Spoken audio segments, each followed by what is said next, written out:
uit bij de meet. Belangrijk is om sterk te zitten en vooral je romspieren aan te spannen. Bastiaan, je moet bij je knieping goed je buikspieren aanspannen, anders heb je de neiging om een beetje door je bankje te trappen. Ja? Dus goed je buikspieren aanspannen, op het moment dat je druk gaat geven, dan ontsnapt je bankje. Ja? Oké, we gaan nu even uitlengen. Belangrijk daarbij is dat je het goed doet. Hè? We hebben net 2K gehad, dus het doet allemaal niet hard vandaag, maar wel goed. Dus wat ik net al een beetje zag, met alleen armen, is dat er een rug bij komt.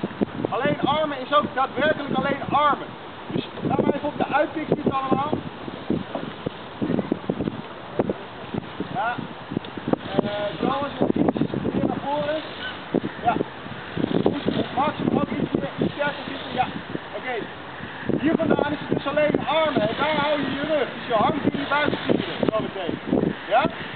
Oké, Tim, ga maar. 4 slagen, 4 middelschot en 4 boeken.